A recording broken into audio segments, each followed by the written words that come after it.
신명기 7장 17절부터 21절 주보에 나온 성서원 쉬운 말 성경으로 제가 봉독하겠습니다. 혹시 여러분은 가나안 땅 원주민들이 우리보다 훨씬 더 강하고 많은데 우리가 어떻게 그들을 쫓아낼 수 있겠는가 하고 걱정할지 모르겠습니다. 그러나 조금도 두려워하지 마십시오. 여러분의 하나님께서 파라오와 이집트 사람들에게 얼마나 놀라운 권능을 나타내셨는가를 기억해 보십시오. 여러분은 이집트에서 인도해 내실 때 하나님께서 이집트 사람들에게 얼마나 무서운 재앙들을 내리셨는지 생각해 보십시오. 주께서 강한 손과 뻗친 팔로 여러분을 해방시켜 주시지 않았습니까? 하나님께서는 이제 여러분이 두려워하는 가나안 땅의 모든 족속들에게 그와 똑같이 행하실 것입니다.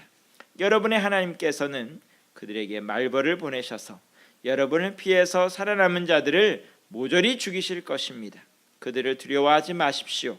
여러분 가운데 계시는 주께서는 그토록 강하고 무서운 하나님이시기 때문입니다. 아멘. 어린이 주일입니다.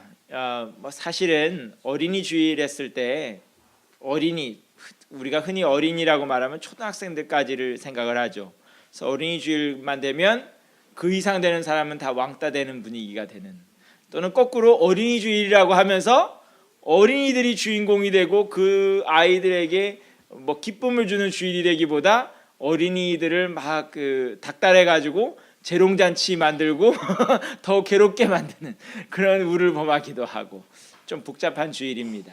어린이 주일은 단순히 육적 나이로만 어린이를 얘기하는 것이 아니라 영적인 의미에서도 예수님께서 우리 모두가 어린아이 같이 되지 아니하면 천국에 들어갈 수 없다고 했기 때문에 육적인 의미의 어린아이도 중요한 날이지만 영적인 의미에서 우리 모두가 어린아이가 되는 것이 중요한 날이기도 합니다. 오늘 어린아이, 자녀 얘기를 하게 되면 우리가 많은 것을 생각하게 되는데 그 중에 하나가 바로 교육입니다. 자녀는 양육과 보호의 대상이기도 하지만 교육의 대상이기도 하기 때문입니다. 부모님들이 특히 우리나라 같은 경우 자녀들에게 물려줘야 하는 가장 중요한 것 중에 하나로 생각하는 것이 바로 교육입니다. 왜냐하면 모든 것이 교육에 연결되어 있다고 생각하기 때문입니다. 교육을 잘 받아야 좋은 회사에 취직할 수 있고, 교육을 잘 받아야 세상에서 인정받을 수 있고, 교육을 잘 받아야 시집장가도 잘 가고, 교육을 잘 받아야 학벌이 있어야 기타 등등 교육과 모든 것이 연관되어 있다고 생각하기에 교육을 굉장히 중요하게 생각을 합니다. 그래서 전통적으로 우리나라 부모님들은 어려서부터 자신은 못 먹고 또는 못 입고 힘든 삶을 살지라도 자식을 위해서라면, 특별히 자녀의 교육을 위해서라면 모든 것을 희생하겠다고 각오해 온 것들이 바로 우리 부모님들의 모습이었습니다. 그래서 최근 한 20년 전부터 급격하게 늘어난 부모님들의 생활 형태 중에 하나가 뭐냐 하면 기러기 아빠. 기러기 아빠는 사실은 목회자인 저로서는 적극 반대하는 형태 중에 하나입니다. 기러기 아빠가 되어서 잘된 경우도 봤지만 오히려 가정이 어려워지는 경우도 더 많이 봤기 때문입니다. 그럼에도 불구하고 수많은 사람들이 기러기 아빠 생활 힘들다 함에도 불구하고 기러기 아빠 생활을 오늘날도 자처하는 수많은 분들, 왜 그럴까요? 아까 말씀드렸듯이 자녀 한번 교육 잘 시켜보겠다고 자기 온 인생을 불사르고 있는 것입니다. 그런데 그토록 중요한 교육, 그 교육에서 과연 자녀들이 배우는 건 뭐가 있을까요? ABCD 배우는 게 중요한 걸까요? 1 더하기 1은 2라는 게 중요한 건가요? 대체 뭘 배워야 정말 중요하고 삶 가운데 정말 도움이 되는, 정말 부모님들이 바라는 대로 자녀의 인생이 활짝 피는 교육을 받을 수 있는 걸까요? 대체 그 교육 내용의 핵심이 무엇이겠습니까? 제가 오늘날의 교육 현장을 보면 참 안타까운 생각이 듭니다. 왜냐하면 교육 정책을 입안하는 분들부터 시작해서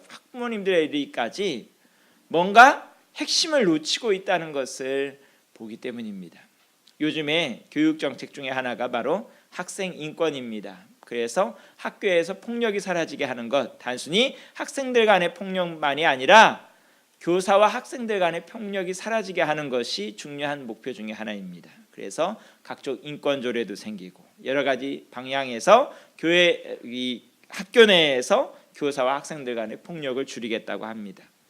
그런데 좋은 거죠, 좋은 거.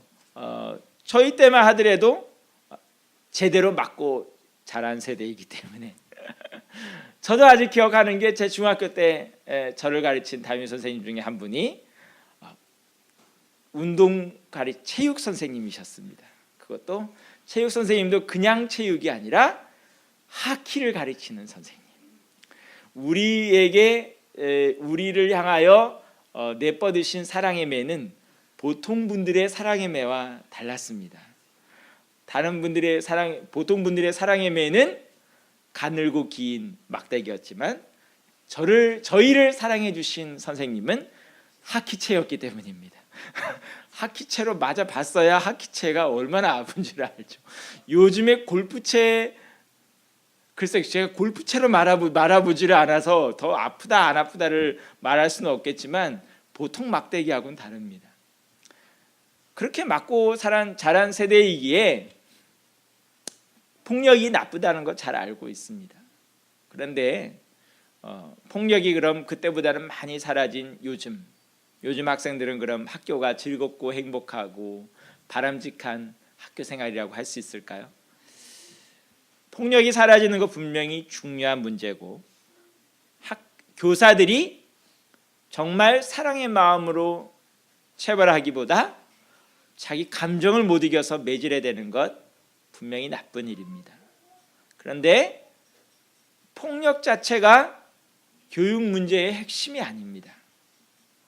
무슨 얘기인지 아시겠습니까? 이 얘기는 단순히 학교에서만 적용되는 문제가 아닙니다. 우리 가정에도 적용되는 문제입니다.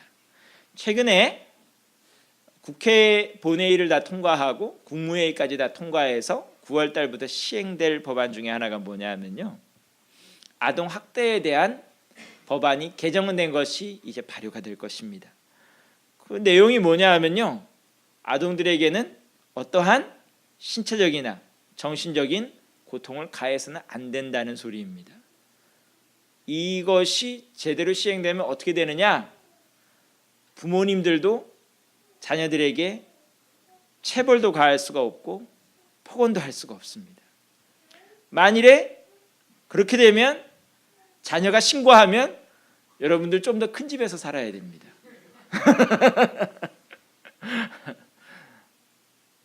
지금 물론 가정폭력도 문제입니다.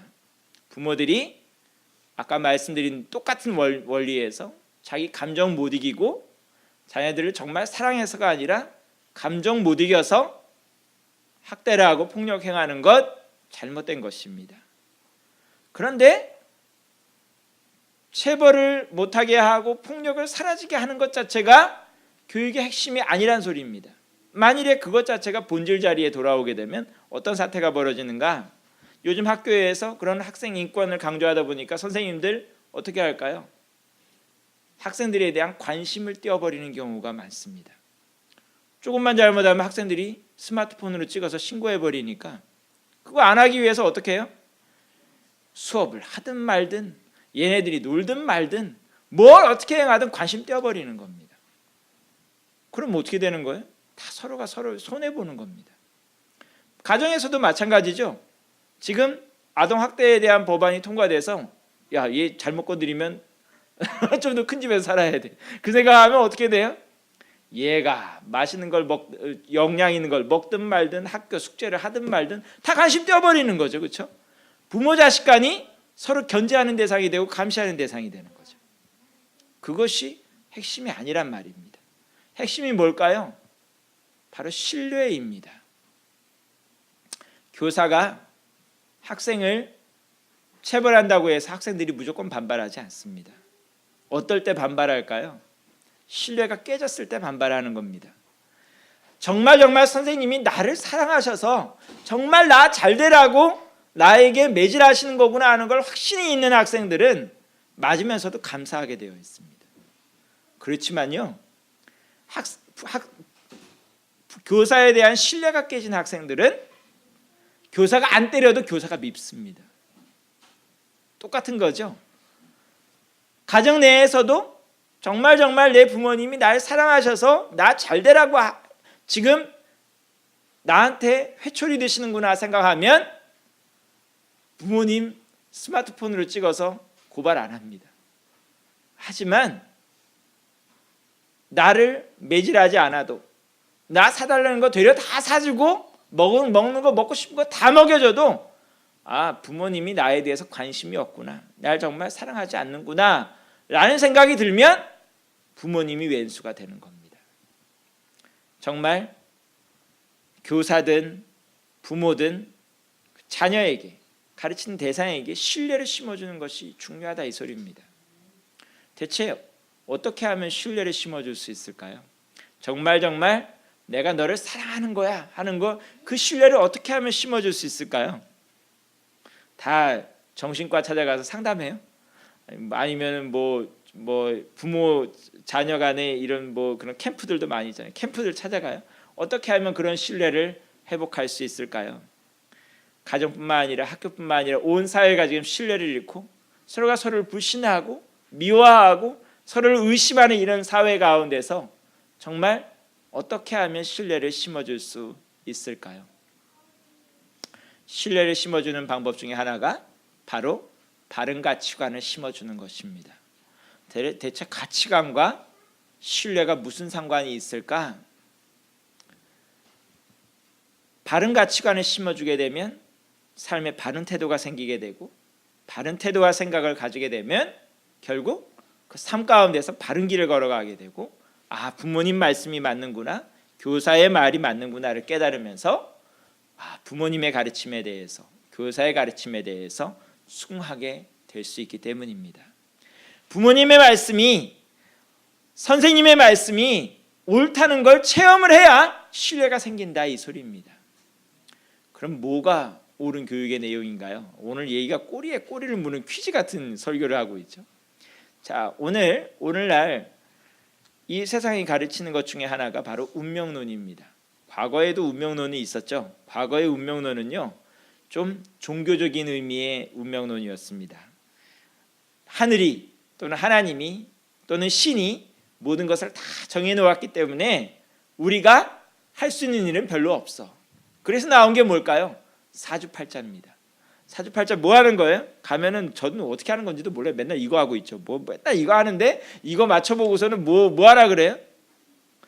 여기에 따라서 이거 피해야 되고 저거 피해야 되고 맨날 그런 소리 합니다. 그렇죠?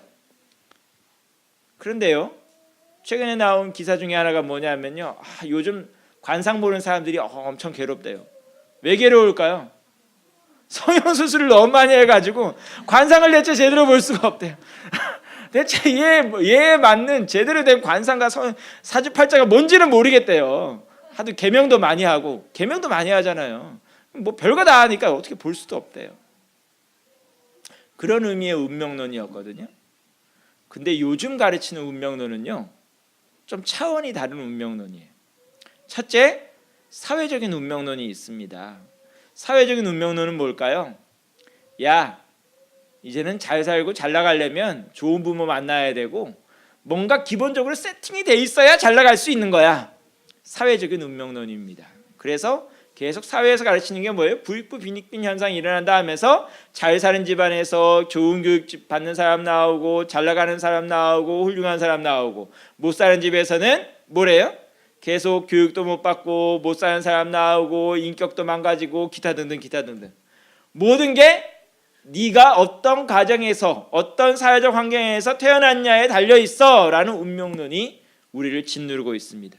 과거에는 개천에서 용난다 라고 했지만 요새는 개천에서는 미꾸라지밖에 없다라는 얘기를 하게 됩니다.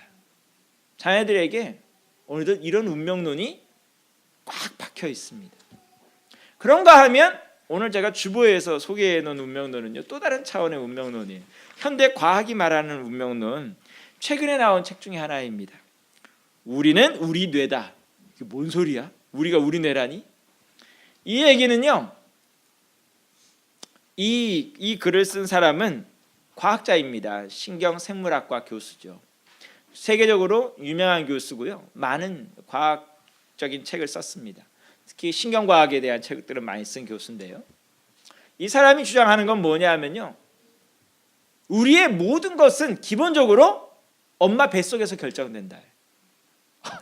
엄마들 책임이 엄청나게 커지죠, 그렇죠? 엄마 뱃속에서 결정된다. 그 사람의 지능부터 시작해서 성격과 성향, 모든 기본적인 세팅이 유전적이라는 거죠. 특별히 엄마 자궁에서 어떠한 환경에서 우리가 흔히 말하는 태교하고도 영향이 있는 거죠. 그 상황에서 모든 게 결정돼 버린다는 거죠. 그렇기 때문에 기본적으로 우리는 태어나서는 할 수 있는 일이 뭐냐?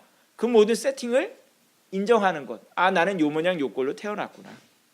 내 기본적인 재능은 그거고, 내 기본적인 머리 구조는 이거고, 내가 가진 뭐 질병부터 시작해서 모든 것이 다 기본적으로 기본값으로 빌트인돼서 태어났기 때문에 더 이상 내가 할 수 있는 일이 없구나라는 것을 받아들여야 된다는 거죠.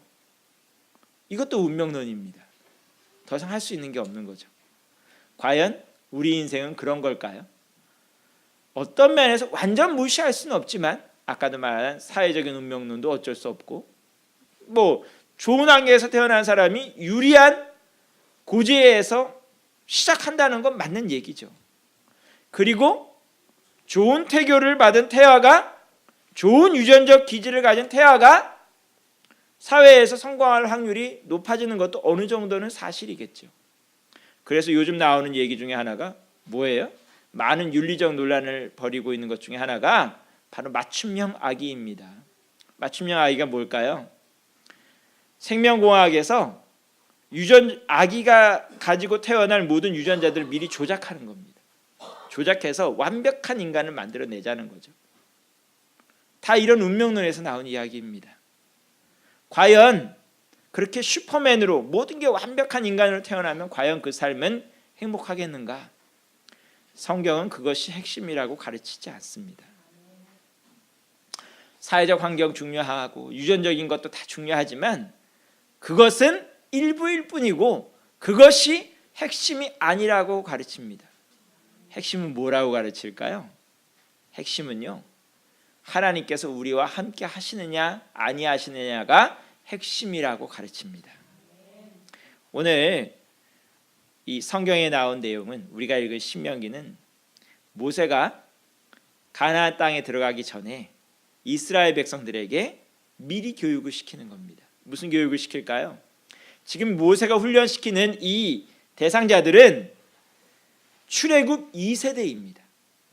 1세대들은 거의 광야에서 다 죽었고 2세대들은 그럼 어떤 세대들일까요?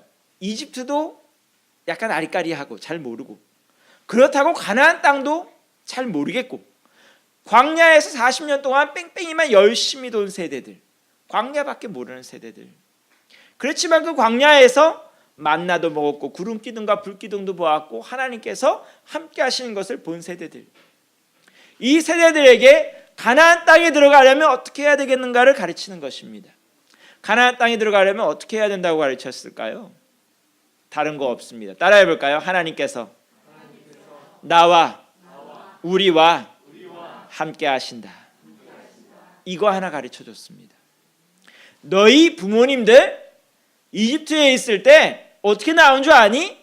하나님께서 이끌어내신 거야. 하나님께서 능한 팔 가지고 이끌어내신 거야. 너희 광야에서 어떻게 40년 동안 살았는지 아니?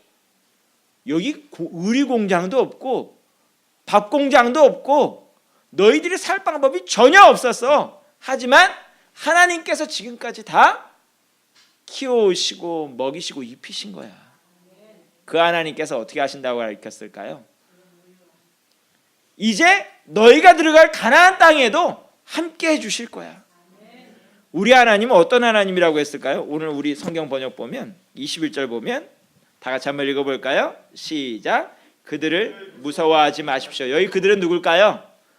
바로 가나안 땅에 살고 있는 원주민들, 이스라엘 백성들이 만나야 할 강하고 엄청난 적들, 그들을 말하는 겁니다. 다 계속 읽어볼까요? 여러분 가운데 계시는 주께서는 그토록 강하고 무서운 하나님이기 때문입니다. 누구에게 무서운 하나님? 우리의 원수에게 무서운 하나님. 우리와 함께 하시며 어떤 일이라도 해주실 수 있는 하나님, 언제나 우리의 편인 하나님, 그 하나님이 너희와 함께 하실 거야. 두려워하지 마 라고 가르쳐 준 겁니다. 제가 몇 달 전에 초딩들끼리 하는 얘기를 들었어요. 초딩들끼리 염려하고 있어요. 뭔가 근심이 많아요. 왜 근심이 많을까요? 초딩들의 근심, 여러분들에게 소개해 드립니다. 초딩들이 하는 근심, 학교 성적이 문제가 아니었어요. 친구 관계도 문제가 아니었어요. 뭐였을까요? 장래의 직업을 놓고 고민하고 있었어요. 막 고민하는 거예요. 야, 공무원이 제일 좋아. 공무원이 제일 완빵이야. 뭐 잘릴 염려도 없고 제일 좋아. 옆에 아니야, 공무원도 요새 불안해. 그럼 뭐가 좋을까? 대기업에 들어가야 되나? 아니야, 대기업도 아닌 것 같아. 그럼 창업을 해야 되나? 아니야, 창업도 위험해. 그럼 장래에 어떤 직업을 가져야 되지? 초딩들의 근심이었습니다. 초딩들 지금 어린아이 시기를 잃어버린 어린아이들이죠. 초딩들은 원래 그런 근심해야 될 나이가 아니잖아요. 그렇죠? 이 근심 어디서부터 왔을까요? 부모님들한테 왔지 어디서 왔겠습니까? 맨날 부모님들이 그런 얘기를 하고 있었다는 소리죠. 너 이거 해야 장래에 좋은 회사 가고 뭐 사장도 될 수 있고 뭐 맨날 그런 소리 했다는 소리죠. 한마디로. 취업 문제? 여러분들이 초딩 때부터 열심히 근심하면 해결될 수 있을까요? 아닙니다. 그런 게 아닙니다. 여러분의 문제가 뭐가 되든 거기에 대한 문제의 해답은 여러분들이 고민하는 데 있지 않습니다. 여러분들이 공부한다고 해결되지도 않습니다. 인맥이 풍부하다고 해결되지도 않습니다. 질병 문제만 해도 그렇죠. 질병만큼 현대인들에게 민감한 문제가 어디 있습니까? 질병 문제 우리가 아무리 날고 뛴다 그래도 해결할 방법은 없습니다. 백수호가 아니고 천수호가 온다 하더라도 해결될 방법이 없습니다. 여러분 모두를 사랑하는 하나님, 그 하나님 오늘도 살아계시고 내 힘으로는 이 모든 문제 해결해 나갈 수 없지만 주님께서 뚫고 나가 주신다는, 주님께서 앞서 나가 주신다는 그 믿음의 고백이 이제 입술에만 발린 고백이 아니라 마음 밑바닥에서 올라오는 고백이 된다는 거죠. 여러분에게도 이러한 고백이 생길 수 있기를 원합니다. 믿음은 좋은 때 생기는 게 아니고요, 오히려 극한 상황에서 성장하는 것입니다. 이스라엘 백성들 가나안 땅에 들어가기 전에 얼마나 두렵고 떨렸겠습니까? 뭐 겪어보지도 못하고 어딘지도 모르는 곳에 가야 되는데 막상 모세도 자기들과 갈 수 없대요. 자기들 눈에 하나님과 같았던 모세가 더 이상 갈 수 없대요. 얼마나 두렵고 떨리겠습니까? 그 상황에서 모세가 해준 말이 뭐라고요? 너희 조상과 함께 하신 하나님, 그 하나님이 너와 함께 할 거야. 두려워하지 마. 하나님은 아주 무시무시하고 대단한 하나님입니다. 앞에 가나안 백성이 어떠한 백성이든 니네들이 두려워 떨 필요 없어. 오늘도 우리가 자녀들에게 줄 수 있는 가장 큰 선물은 그 믿음입니다. 단순히 교육이 아니고, 단순히 재물이 아니고, 명예가 아니고, 학벌이 아니고, 그 믿음이 있어야 여러분 삶에서 뚫고 나갈 수가 있습니다. 문제는 반드시 생깁니다. 갖가지 문제가 생깁니다. 어려움도 생기고 눈물 흘릴 일 생깁니다. 그것 자체가 여러분들이 좌절할 이유가 아닙니다. 문제는 해결하라고 있는 것입니다. 넘으라고 있는 것이죠. 극복하라고 있는 것이 문제입니다. 근데 극복할 방법을 가르쳐 줘야죠. 그것이 믿음입니다. 오늘 그 믿음 따라 산 백성들, 여러분의 자녀들은 여러분의 말이 사실이라는 것을 체험할 수 있게 됩니다. 그래야 여러분들에 대한 신뢰도 생기고, 교회에 대한 신뢰도 생기고, 말씀에 대한 신뢰도 생길 것이 아닙니까? 말씀을 따라 살아보지도 않았고 말씀을 교육받지도 못했는데 어떻게 하나님 말씀이 진리인 줄 알고 부모님이 가르쳐준 신앙의 내용이 진리인 줄을 알겠습니까? 오늘 대한민국이 영어, 수학, 국어에 매달려 있을 때 우리 믿음의 성도들은 믿음을 전해줄 수 있기를 원합니다. 우리 가정 자녀들에게 또한 우리 믿음의 후배들에게 무엇을 전하겠습니까? 우리 교회가 무엇을 전할 수 있겠습니까? 대단한 건물을 전해주겠습니까? 엄청난 재정을 남겨주겠습니까? 우리 교회가 남겨줄 것, 여러분이 남겨줄 것은 믿음이라는 것, 여러분이 기억하실 수 있기를 간절히 축원합니다. 기도하겠습니다.